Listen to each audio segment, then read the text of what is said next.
ndraiky za mandinika, ndraiky za mieritreritra sao dia tokony tiako koa, sao dia tokony nagnantso matetika, sao dia tokony nampiseho bebe kokoa fitiavako anao za, sao dia tokony tsy haiko intsony.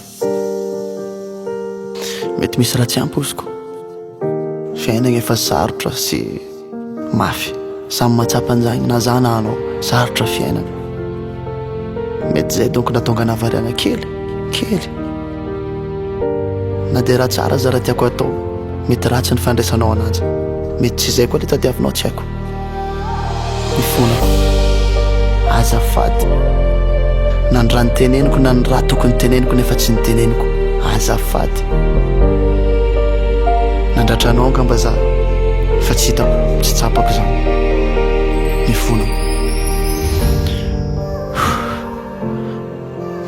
variagna loatra za tamin'olagna maro nandalo tamin'ny fiainako, variagna loatra za, avandra ny andro merika jiabijiaby nisy tamin'ny fiainana anahy, tsy tsapako hoe kaiky ny oragn'andro na fifin'izay jiabijiaby nandeha taminao.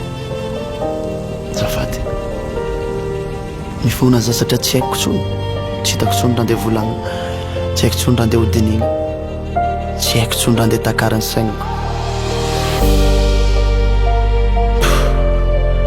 Tsy haiko.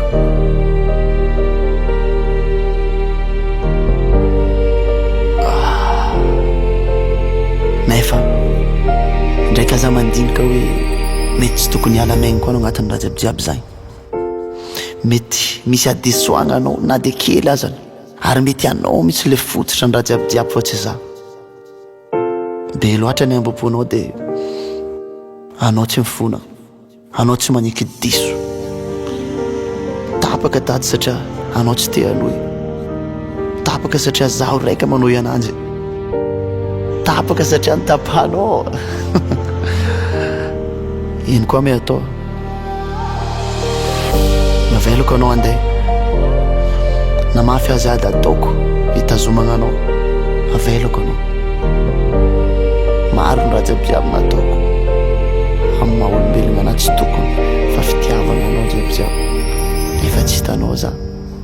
Nao nieritreritra raha hafa, nieritreritra zavatra hafa anao momba anahy nefa tsy zegny, misy diso anao, diso. Raha mba takatry ny saigna moa zany ny fahasambarana tokony niaignanao niaraka taminahy, raha mba tsapanao nilanjanao tamin'ny fiaignako, raha mba tsapanao me zany. Marary fa tsisy niaigna lesy, tsisy tsigny, mety ambadika agny donc le mety aminao, raha agny no mahatsara anao, vao maika faly za. Raha amin'olo-kafa anao hitanao afaly agny ka tsy agnisana agnatin'ilay tantara za, tsara tsodrany lesy, tsisy be diaby, satria anao igny tiako, tegna tiako. Azalahy reraka zaho miady, ampy zay. Tsy hitanay lela-paladia iky anao, tsy hitanay anambitamby sy tenao hoe ty zaho, zahavy zaho, tiavy zaho, tsisy eky, tsisy. Ampy zay, sarotra.